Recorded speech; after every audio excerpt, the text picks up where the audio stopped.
There was apparently 68 arrests I read this morning. I mean, they've arrested more at like violent vigils outside of the Capitol before, which again seems like you were intentionally not rounding up these people. And many of them were gleefully taking photos, posting live streams. We know some high profile right wingers, popular alt-right media figures that were in Speaker Pelosi's office taking photos. So we know who those people are. Yeah. So now let's see if the cops do their job and track them down. I have a feeling they're probably not gonna do that. Well, there's a new sheriff in town. Once Joe Biden and Kamala Harris are sworn in and an attorney general is selected and approved, I really hope they take this seriously and they issue warrants for the arrest of those individuals. In the city of Atlanta, when we had our civil unrest, there were kids who broke into a mall. They called those kids thugs. Well, those aren't thugs. I'm from a hood myself. I'm from Glenwood Road. A thug is the person that'll rob you in broad daylight.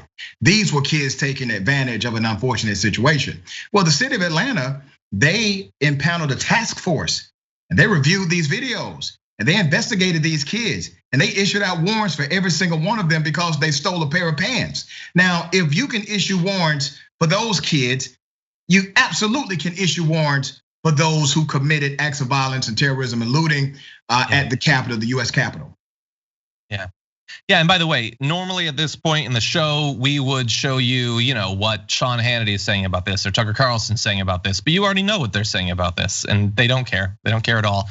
These same people who were saying like, if you broke a window at Target, you should go to jail for the rest of your life.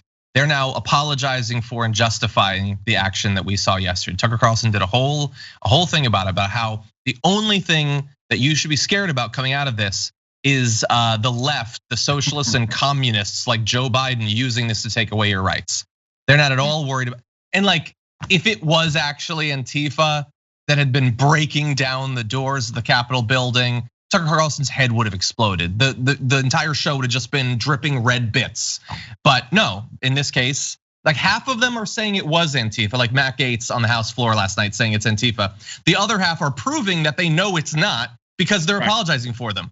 If it was Antifa secretly, why are we the ones calling for them to be arrested? And why is Trump saying, I love you, you're very special people? Wait, Trump, no, don't say that. That's Antifa you're talking about. And so they've got these cross signals about they're all sure of one thing.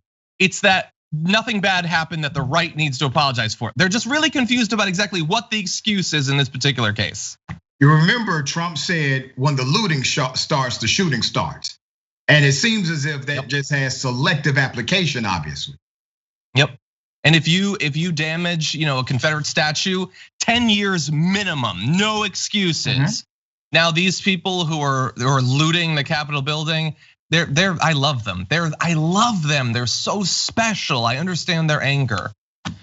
But remember, they were radicalized. These individuals were radicalized for 4 years by President Donald J. Trump. And it's really interesting when we do a case study of this to understand who these people are. Remember, you have military veterans who are part of this. One that got killed was an Air Force veteran. You have young people who are part of this. This happened because not only of Trump. You see, Trump is more of a symptom.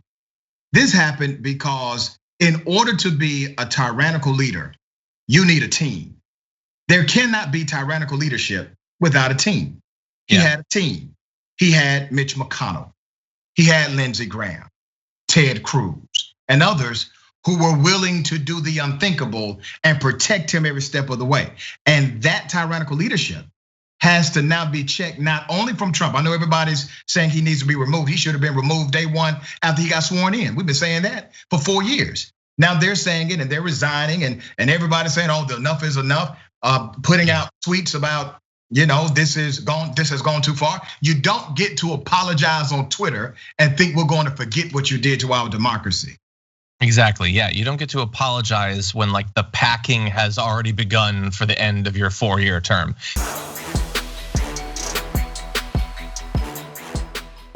For more political news breakdowns, interviews, stories of activism, and me trying my hardest to care about the occasional big celebrity news story, subscribe to our YouTube channel at youtube.com/The Damage Report.